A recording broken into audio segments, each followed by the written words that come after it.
Well, this is our first Facebook Live, and hopefully there won't be too many glitches. But I'm very excited to introduce you to the social media world. Everyone, please help me welcome Dr. Nelva Bryant, who is the pet travel expert. She has her own company that is called When Pets Fly, as well as she works, actually, is the only veterinarian that works for Delta Airlines in an official capacity where she is helping to change uh, legislation, different rules, and really the way to have our pets travel safely with us on any trip. Dr. Bryant, please take the floor and let us know a little bit about yourself. Thank you, Greta, so much. Hi, everyone. As she said, I'm Dr. Nelva Bryant. I am a veterinarian. Um, I've been a veterinarian for many, many years. Let's see how I came into the airline industry or desire to or passion for animal transportation is let's see. Again, I don't have a standard veterinary background as far as clinical practice. I did a little bit different with my career. I was a member of the United States Public Health Service, and then I switched to the United States Public. I'm sorry, I was a member of the Army, and then I switched to the United States Public Health Service. Excuse me, guys, a little bit nervous, but we'll get going.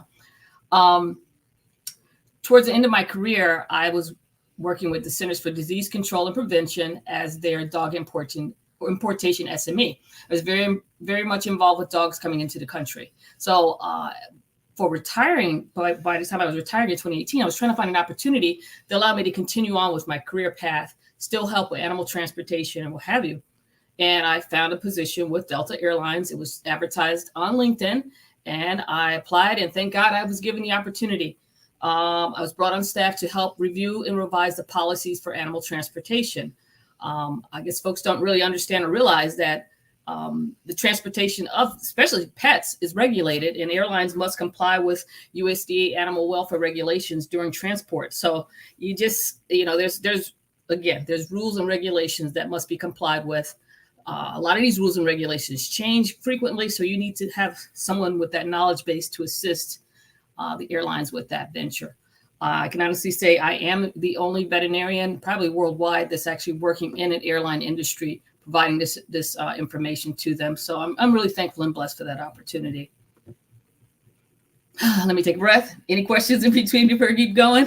I know I said a lot. No, not yet. But so, with you as a pet travel expert, what are some of the things? Are you able to say that you're working with Delta going into the new year? Well, things that I'm working on, I'm very, very busy and very involved with a lot of the animal transportation organizations. I present information as far as things, what we're doing within Delta. And actually right now within Delta, what we're doing is our pets are embargoed right now. That means we are not transporting personal pets at this time. We are reevaluating our system, making sure everyone is properly trained. So as far as the restart or relaunching of the pet program for Delta Airlines, it'll be we're planning on hopefully sometime after the new year. But there's a lot involved with that as far as training, reevaluating our present procedures that we have in place, and just takes a lot of time to get through all of that. And technically, it's just two of us that are handling those duties. So, but we're working to ensure animals are safe when they're under our care, basically. That's fantastic. I'm so happy to hear that now that everyone is back from the pandemic, that you, as well as Delta, is working on improving the methods as well as the different practices that are going to go into place to make sure that our pets have a safe trip to wherever we're going, as well as making sure it's as efficient for both Delta and the pet owner and very comfortable for our pets. Yeah.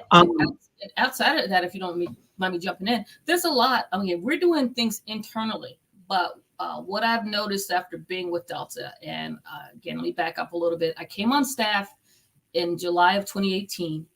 and basically have been making observations since that time frame. A lot of my observations, I presented those observations at veterinary conferences to my fellow veterinarians. And also I developed the When Pets Fly to kind of provide some information to help pet parents prepare their pets for air transportation. So that's the basic of that. And I started When Pets Fly back in, I think it was, if anything, June of 2018.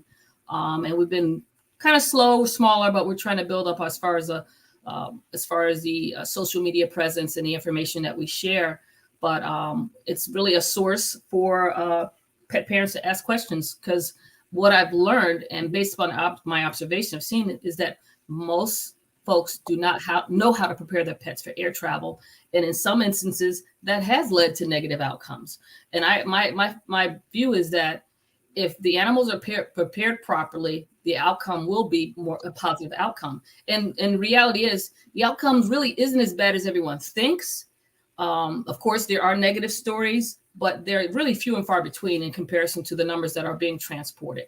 So my role really is, as far as I want to share the information to ensure pet parents are aware of what can they do to get ready to prepare their pets for air travel. And that's my main focus and goal for this. That's fantastic. We have a guest coming on in about 5 minutes, but what actually falls in line with what you were just saying is that a question just came in. What should I do to prepare myself for pet travel? If we can answer that a little bit before Becca comes on, that would be great. If you know you're going to, well, actually, it's a good idea. If you're a person who definitely likes to travel a lot, will love to have their pet with them, either if it's a small pet or if it's something larger that would have to go in cargo. If you think you're going to travel with your pet, start early, get prepared early with making sure they're acclimated to being confined in the pet carrier or crate that you utilize, because that's going to be a major portion of that trip. You can't just automatically grab or think your pet will be okay with being confined, and they've never been confined before. So that would be one quick step. The other is make sure they're healthy and fit for travel. Make sure you have all the documents in order and as well. And I can go further. I'm sorry, I'm going a little bit fast because I see Becca has just joined us, and I know her time is kind of limited for us today. We can go back to that question if you don't mind reminding me again, Greta, so because I know I went really quickly over that. Sure. So let's bring our friend Becca from Global Vet, and so that they can talk about, Becca can talk about her new program. Good afternoon, Becca. Thank you so much for joining us. Hi there. Yeah, thanks for having me. Yeah, great. Absolutely.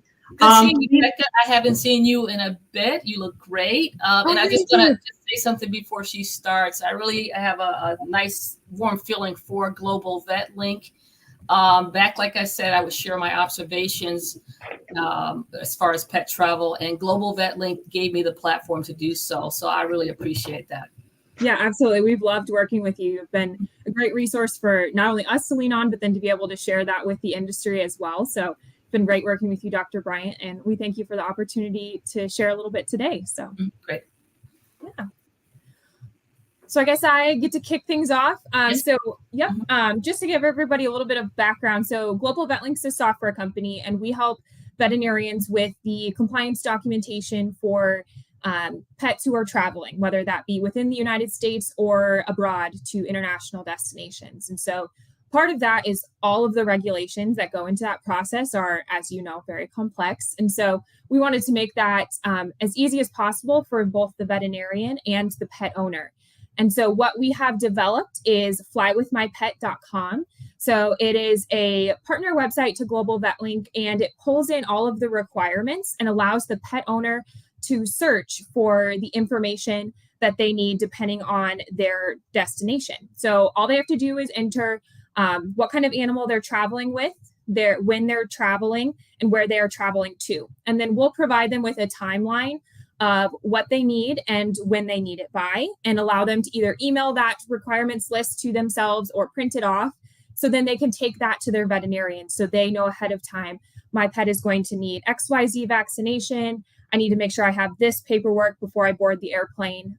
So really just trying to bring all of that resources and requirements information up front for the animal owner to be able to find very easily. So that's kind of the high level view of it.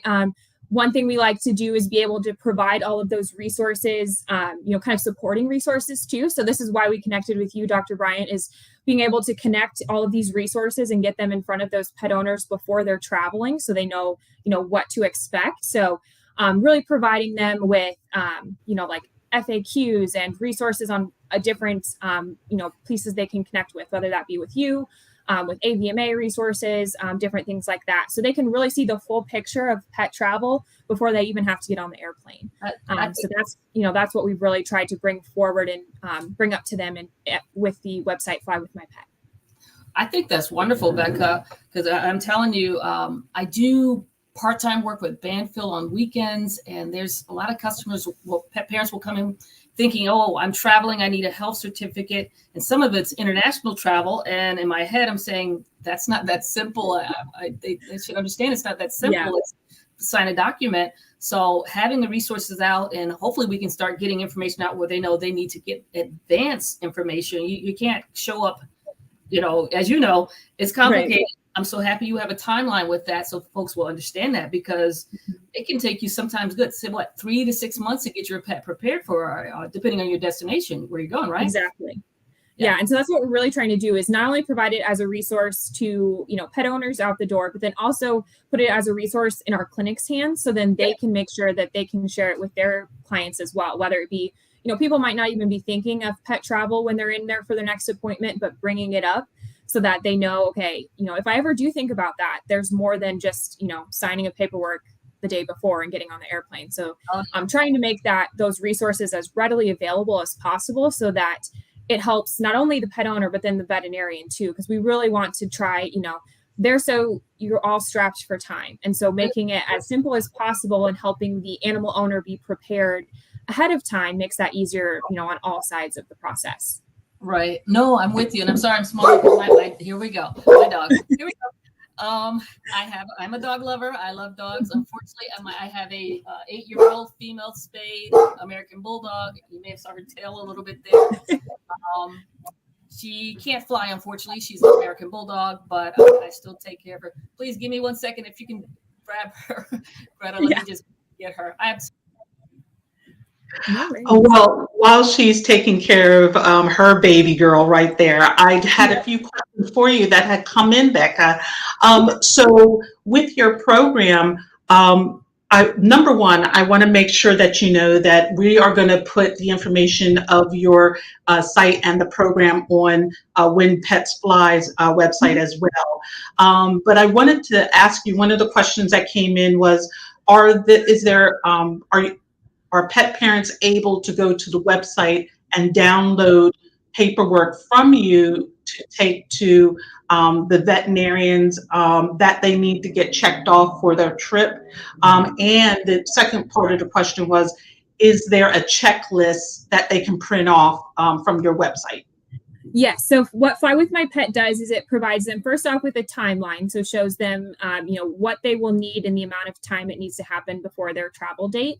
And then the second part of that is the list of required documents. So it'll be basically, you can think of it as the checklist for what they need. They can either print that right from the site, or they can enter their email. It'll be emailed to them as well, and so they can print it from there. So that'll provide the list of documents that they need, and they can take that to their veterinarian. And then kind of a secondary piece that we have on the site is they can, once they've entered where they're traveling to and when they'll be traveling, we can actually connect them with a veterinarian in their area. So we have a Find a Vet search that's built in. So once they've went through the search process, there'll be a button they can just click to find a vet. They'll enter in their zip code, and then it'll populate a list of clinics in their area that provide international travel services. So then they can connect with their veterinarian right from there if they don't have a relationship with one that they know does those services. Otherwise, they can, of course, just print off the list and take it to their veterinarian as well. Fantastic.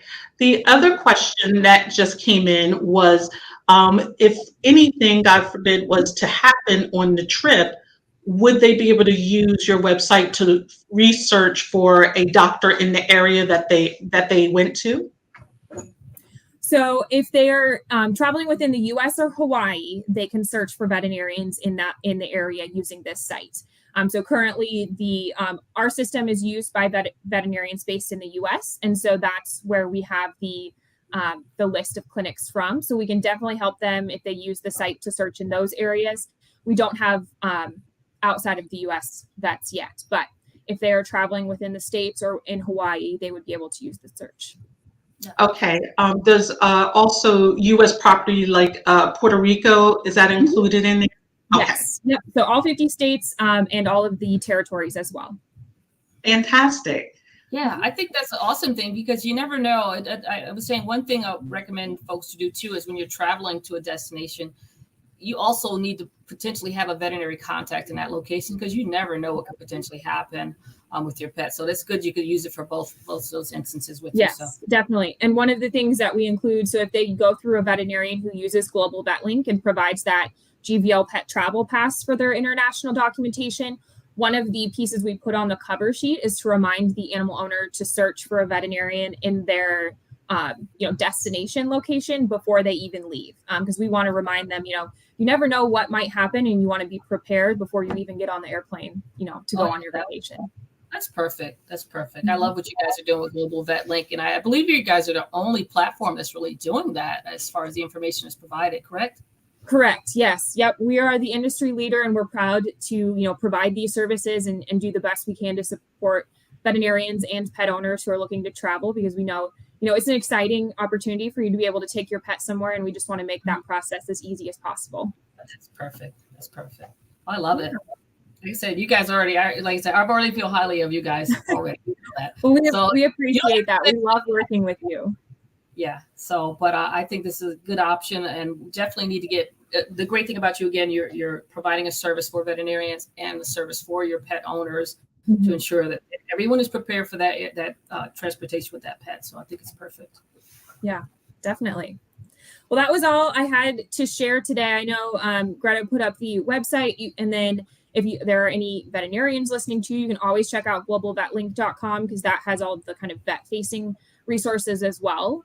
But yeah, that was the overview I wanted to share, and I really appreciate you guys letting me join today and be able to talk about it. Oh, that's great. Absolutely, Becca. Thank you so much. Again, we're going to list this information on our website, When Pets Fly, as well as our social media. And we'll be able to help direct pet parents towards your website, flywithmypet.com, so that they can learn more about this. Since we're in the holiday season, a lot of pet parents are thinking about taking their dogs or cats on trips with them. So this has come in at the perfect time. Yeah, that's definitely what we're seeing. A lot of folks, when they're using the search, they're putting in travel dates in November and December because we know that's when people are going to be traveling. So getting it out in front of them now to help them get ready for that holiday travel is definitely our goal. And we're super excited that you guys can help us share that and be able to provide those resources with pet owners. Awesome. Yes. Is there any last information that you would like to give our viewers? No, I'd say definitely check out the site at flywithmypet.com, and then you can connect with us and the team at Global Vet Link. We're on Facebook and Instagram or through our website. So feel free to reach out to us there if you have any questions. And otherwise, I think that was all I had for today. Awesome. Thank you so much for joining us, Becca. We look forward to bringing you back another time. Yes, I would love to join again. Thank you so much. Okay. Bye. Bye. Awesome. Very, very Well, good. We just had our first guest on our first live, and that was pretty exciting. So let's see. I know that you wanted to go back to answering the question that we had earlier. Let me slow down a minute to make sure I have it too. And the question was how do you prepare your pet for air travel? What should I do to prepare my pet for air travel? Jotted down a few notes. One thing you want to do is make sure your pet is healthy enough for air travel. And I always say fit to fly or medically sound to fly. So that means how would you know that? You need to review your medical history, the medical history of your dog with your veterinarian to ensure there's no signs of, say, heart disease or respiratory disease. Could be liver or any other disease your pet may have. And trust me, it's some folks who are not familiar with pets are shocked to hear that there's some dogs or cats that can be diabetic. So just be aware there's medical conditions that can impact pets that can be exacerbated during air travel. So you don't want to subject them to that. So make sure they're fit to fly. So they're definitely healthy. You want to make sure you have the required documents to travel. One of the main ones that Becca and her group handles is the health certificates or certificates of veterinary inspection, or sometimes if you're traveling internationally, it will be an international health certificate. Global Vet Links helps with preparing those documents and everything for travel. So again, you want to make sure you have the required documents. You want to make sure your pet has a compliant crate for air travel. And that's a tricky one because there's a lot of false advertisement out there regarding pet crates and what's sufficient. So you have to be careful with that. We will provide, on our website where When Pets Fly, we provide the information on what's a compliant crate for air travel. And for it to be compliant, really, actually, it has to meet the standards of the International Air Transportation Association, live animals regulations. They're basically their regulations. It must meet those standards. So you have to be careful. I've gone to PetSmart or Walmart or Petco and seen crates, and it'll have a little emblem that's saying that it'll have an airline, like a little emblem of an airline on the crate as an advertisement, which of course will give you the assumption that it's compliant.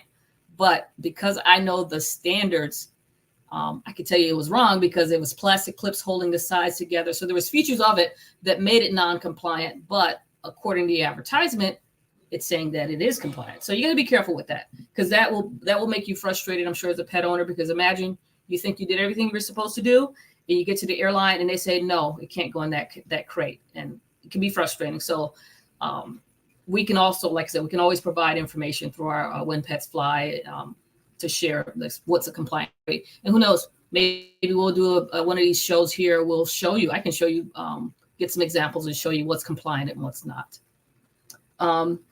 With that crate now, you want to make sure your pet is acclimated to being confined inside of it. So that means it has to be comfortable inside for a period of time during travel. I mean, goodness, the travel could take up to 12 hours, sometimes a little bit longer. They'll be in that crate and they have to be comfortable being inside of it.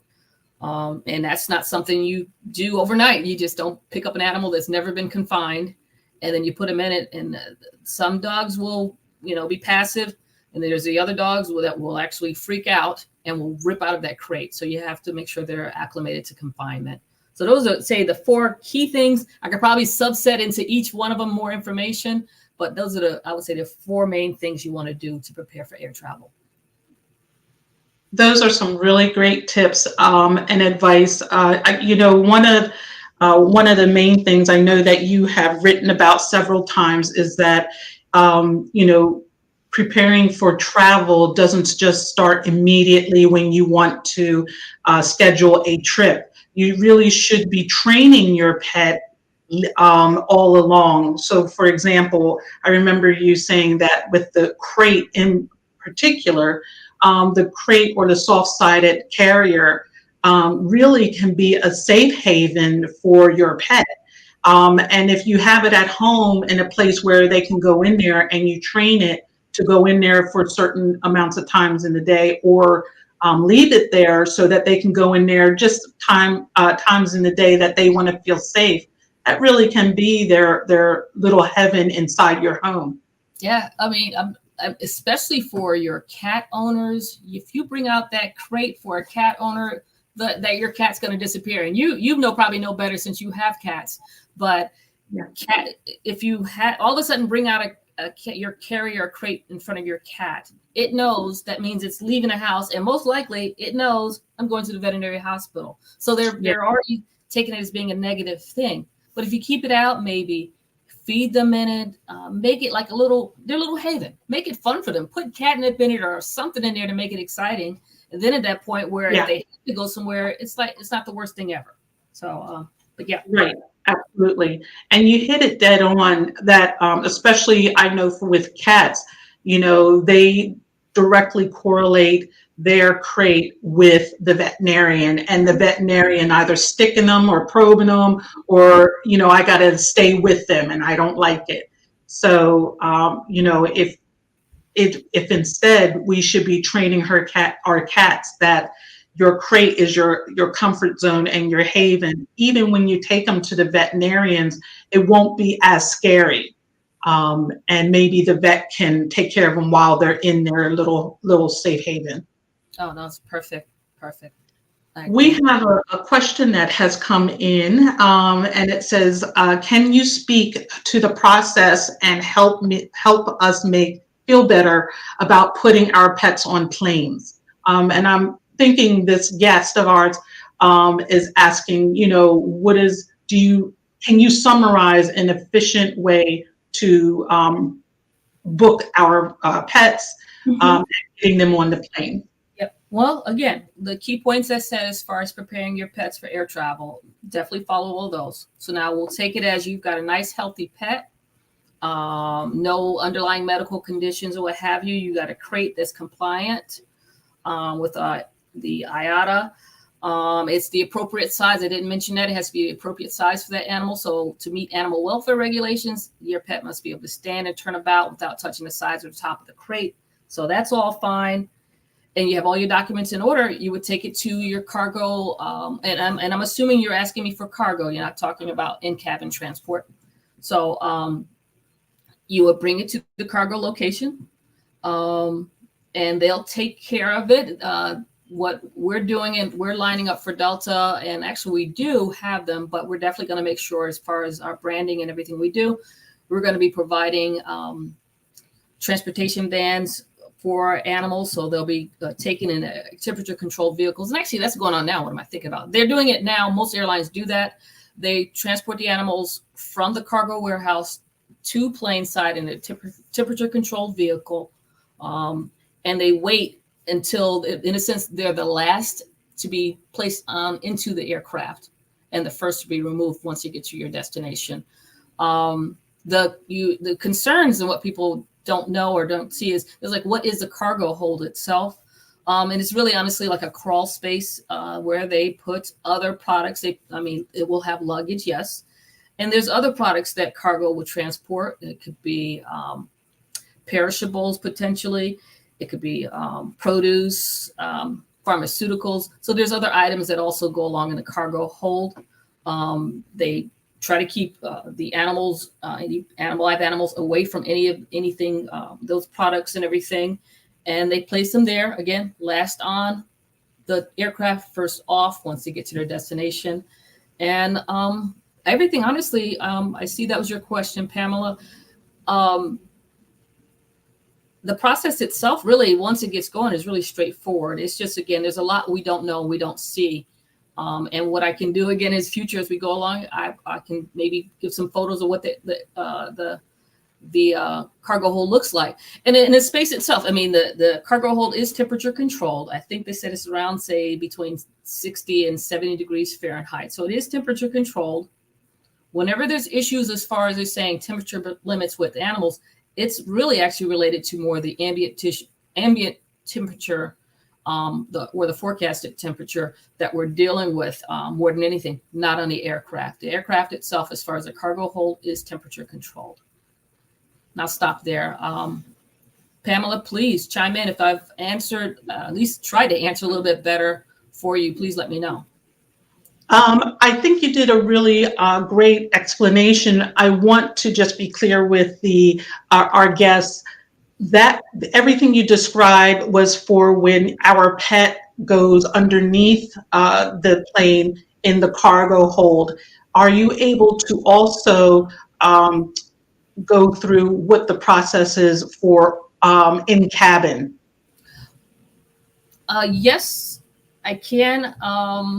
It seems simple, and I missed this step. I'm sorry, guys, for cargo, and it will make sense with the other one. When we travel, think about when we go to get on an aircraft in cabin, we have to go to security. There's a security check.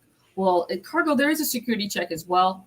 They ask for the animals to be the pets to be taken out of their crate, and the agents will inspect the inside of the carrier to make sure there's nothing inside there that's not supposed to be there, basically.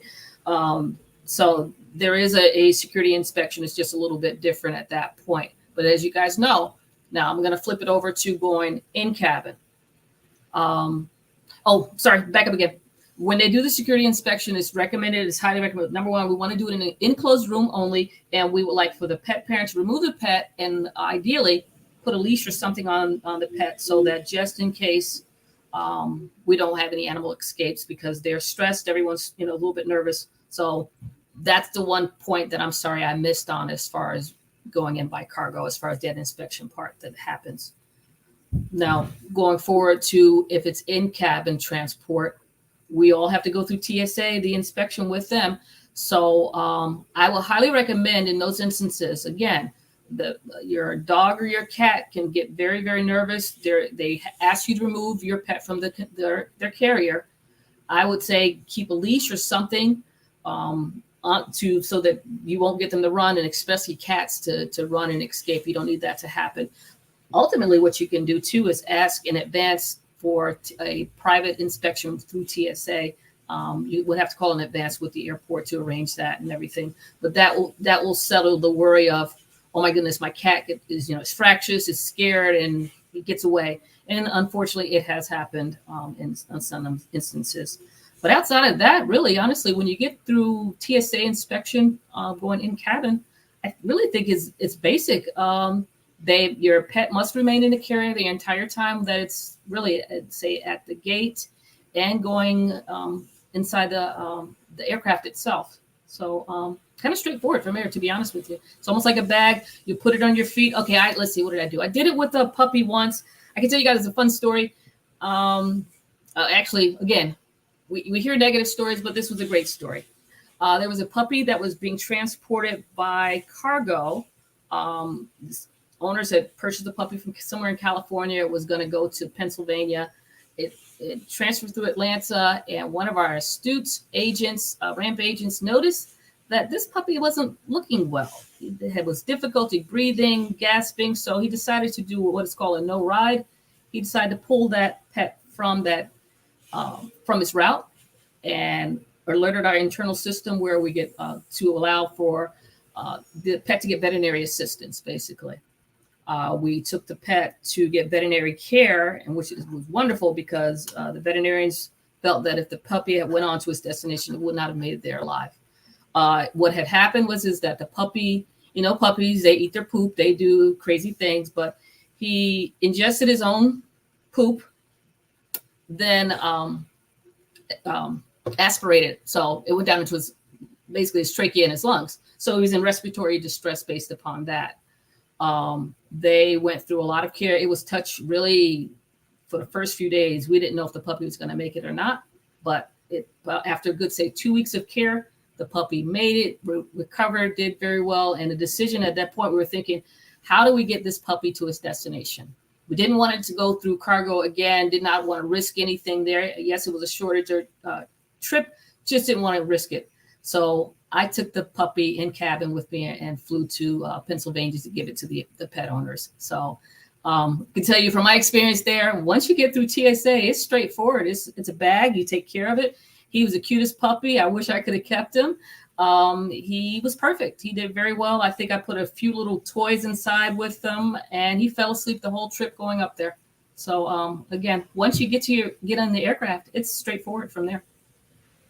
Well, I'm glad to hear that story had a really good ending, and that the puppy is doing well. Do you actually have you kept up to date with it? Probably not. And by this time, he's at least 2 years old. But no, I haven't. Well, I haven't because I don't know. I don't know why we don't. It's like I'm happy I got him there, but the relationship kind of ended there. But trust me, if I could have kept the puppy, I would have loved it. He was a sweetie.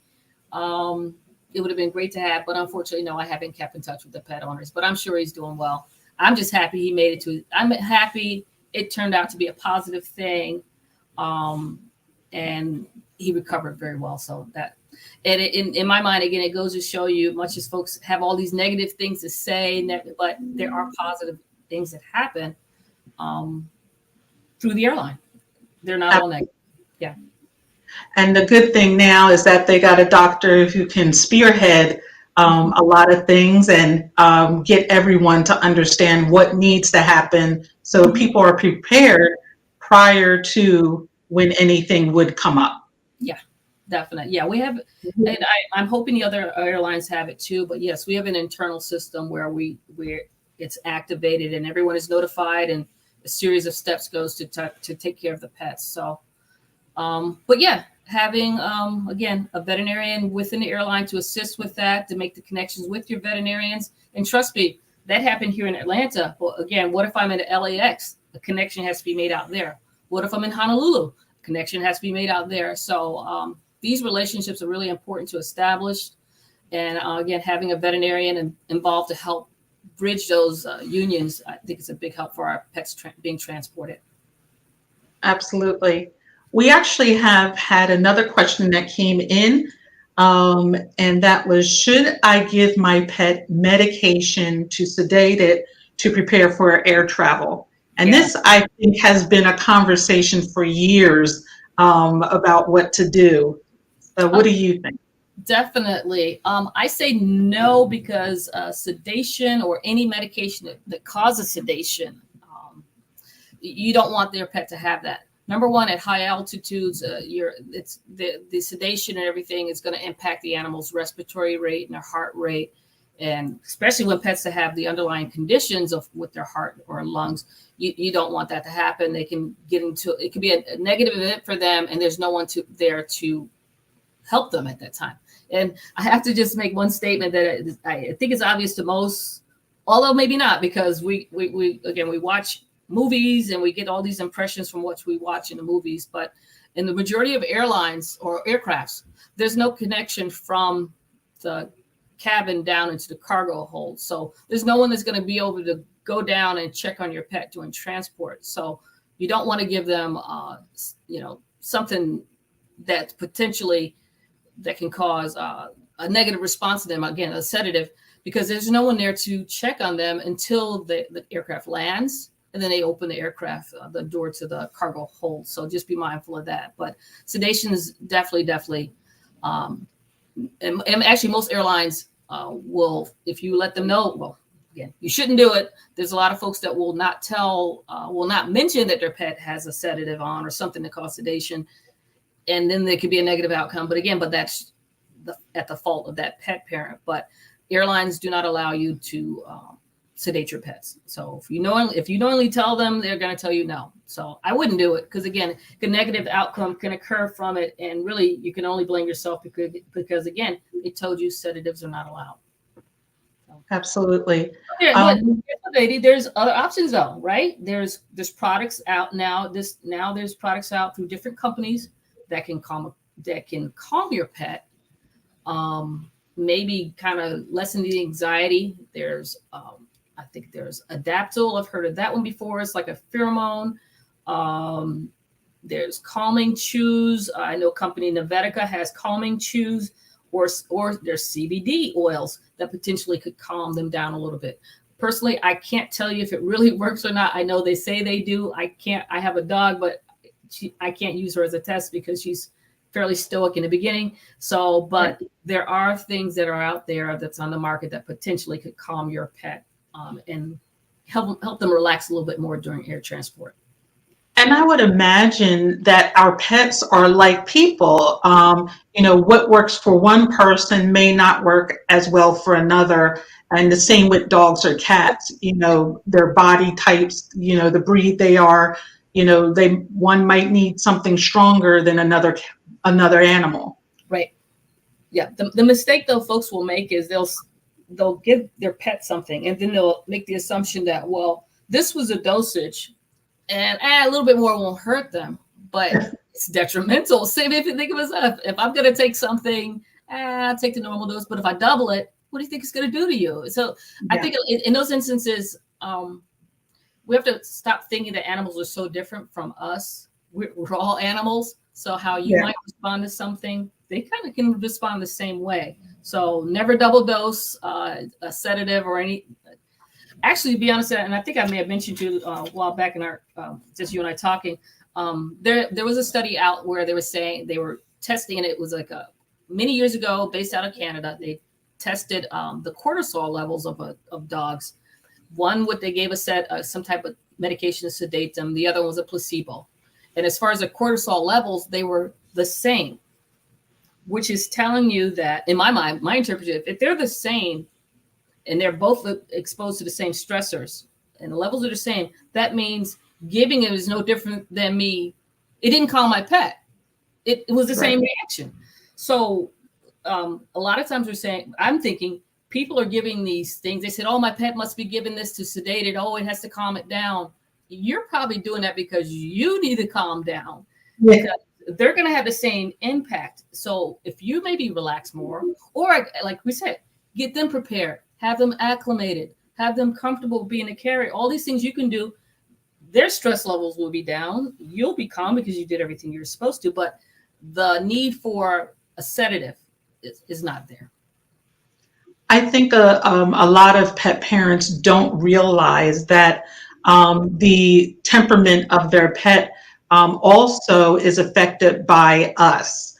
So, if we're stressed out or if we're angry or if we're, hyper, our dogs are going to pick up on that. So how many times have you gone up to your dog and was excited and wanted to play with him, and all of a sudden he started bouncing and everything? They mimic, what we are. Just like when we're sad, they come over to us to comfort us, not with hyperness, but with a solemn, everything will be okay. So, it's what you just said is absolutely correct. We should also, when times are going to be stressful, we have to consciously relax ourselves, and that will help our pet to be relaxed as well. Oh yeah, definitely. Yeah.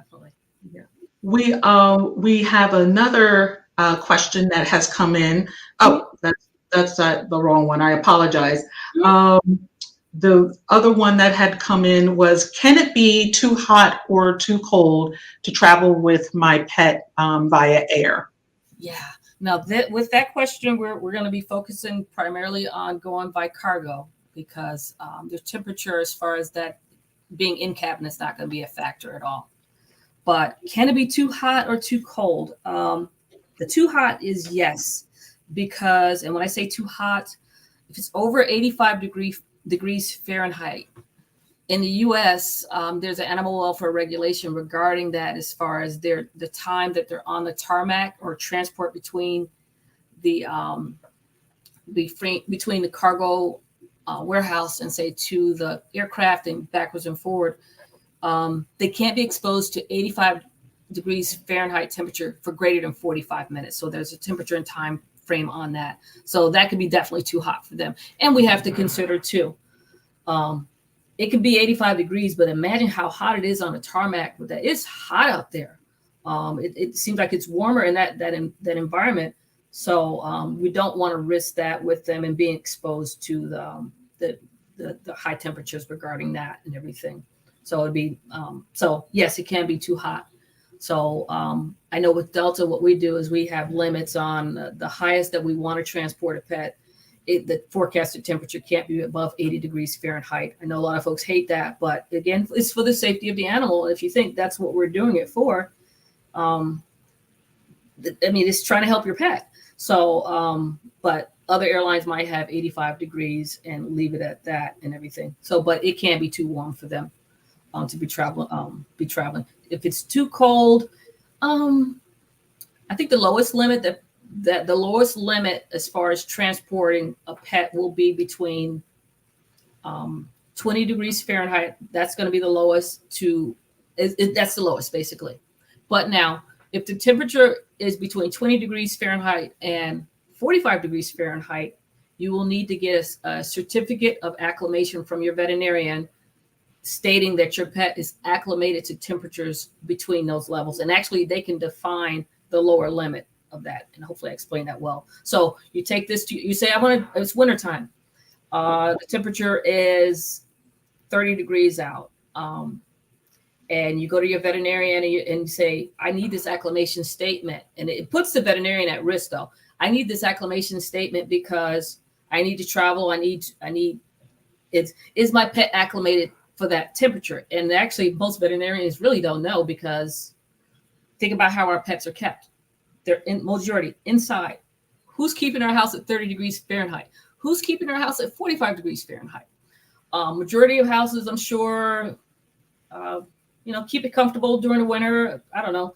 What do I do? 75, when it's cooler, it might be at 70, but most pets aren't acclimated to those temperature frames. So it really puts the veterinarian who's signing it at risk, but it's a requirement under the Animal Welfare Act that if they're being transported between these two time frames, 20 degrees Fahrenheit to 45 degrees Fahrenheit, they need to have this statement from their veterinarian.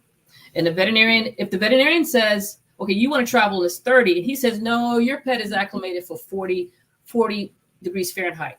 If it's 30 degrees Fahrenheit out at that time, they can deny that shipment because your vet said it can fly at 40 and above. So, okay. Yeah. And to be clear with our viewers, because I don't want to insult our viewers, but you and I talk all the time, so I understand your language. Yes. But I just want to make it clear for our viewers that number one, we're talking about any animal traveling in cargo. So that means they're going to be underneath the plane, and you are recommending that if to check and see if it's too hot, that our pet parents, if they are going to send in cargo, check with the airlines to see what their limits are. And as something to remember in your mind, if it's 85 degrees or higher outside, then it's going to be hotter on the tarmac. Yeah. And that's not good to send, or not allowed to send your pet or any animals in cargo. So did I summarize everything correctly? That's perfect. Yes. Got to be careful with that. Because again, the potential exposures of heat for too long, and it's not safe for them. And also, like I said, it's actually an animal welfare regulation. And so don't be alarmed if your airline tells you no. And we've had individuals will get upset, or they'll say their veterinarian said their dog can handle it. No, that's not acceptable, because their veterinarian is not in charge of the transportation of that animal. So the answer will be no on that as well. Ultimately, if something happens to that pet during transport, they're not going to go to their veterinarian and say it was their fault. They're going to look at the airline who transported the animals. So again, the airline has regulations to comply with. Temperature limit on there is actually under the Animal Welfare Act that the airline has to comply with. So please realize that if you're told that it's too warm, it's too hot for your pet to travel based upon the temperature that day, just realize that the airline is trying to comply, is doing their job with complying to the Animal Welfare Act, and it's not something else. They're complying. Okay. Now, specifically with the holiday season coming up, most of the country is looking at cooler weathers, or I should say half the country is. So with the same example, you would recommend that we do not have our pets travel in cargo with temperatures that are 20 degrees or lower, correct? Well, they're not going to allow you to do it. The airline will not allow it. Okay. They won't accept it anyway. I believe, again, that's part of the Animal Welfare Act, so it can't go below that temperature. So okay. As I mentioned, between 20 and 45 degrees Fahrenheit, you'll need the acclimation statement from your veterinarian, and that lower limit they can transport their pet. Now, what a pet parent can do, so again, you can transfer your pet when it's cold out. Again, acclimation statement. I would recommend during those times is transport your pet during the times of the day where it's warmer during the winter time. You think about it. early in the morning, it's freezing cold. Midday, it warms up a little bit. Still a little bit chilly, but it warms up a little bit to maybe, who knows, it could be around 40-ish or there. And then later on in the evening, it's cool again. So how about if you're going to transport your pet during the winter season, how about getting a flight that's like midday, where it's a little bit, as far as the temperature range, a little bit warmer in comparison. That will be a recommendation. You can also, some airlines don't allow you to put sweaters or anything on pets and the fear behind that is because what if they get hung up on some things, on the inside of the crate and they can twist them. And again, remember, there's no one, once they're in that cargo hold, we can't help them. So even though a sweater might be ideal, you think, oh, he needs a sweater. No, it might get caught up on something. It can cause some problems later. Just make sure it's nice, warm bedding. Nice towels, something scented that maybe has your scent on it so they're comfortable, and they'll do fine. They'll actually do fine. Fantastic. Let's see. Do you, I know that I have your email at the bottom for people to reach out to you in case they have any other questions. I also want to point out to everyone that Dr. Bryant does take consultations.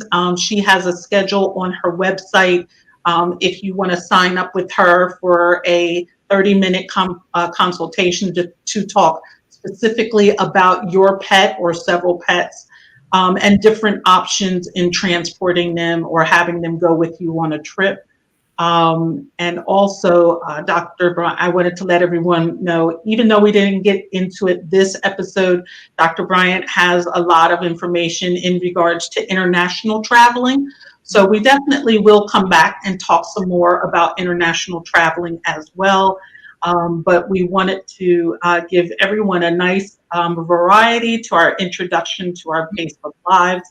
I also wanted to let everyone know that we will bring on more guests that can help in giving their tips and also their services and products to you as far as traveling with your pet. There's a lot of professionals out there that are looking out for the safety and welfare of your pet. And we have a lot of good, interesting episodes coming up. So I want to thank everyone who joined us live, as well as everyone who will end up watching our video on replay, which you can see this on Facebook, as well as Dr. Bryant's YouTube page and also Twitter page. Dr. Bryant, do you have any closing words that you would like to say to our guests today? I thank everyone for watching now and that's going to watch us in the future. I believe we have a lot of information to share to help pet parents prepare for air travel with their pets. I have a lot of cool people that I know and connections that I think will also be able to share and provide information for you that will definitely be beneficial and give us the education you need to get your pet to your destination safely. So that's my major goal. So thank you, everyone.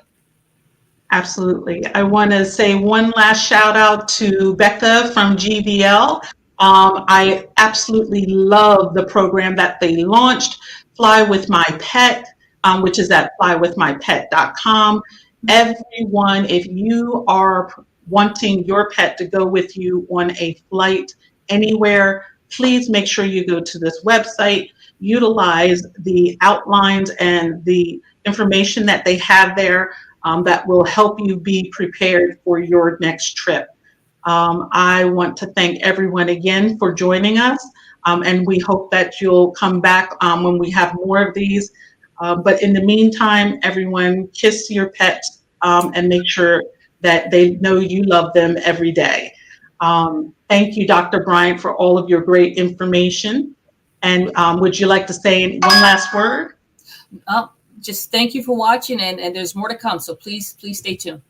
Okay. You have a great day, and I hope everyone has a wonderful weekend. Bye-bye. Bye.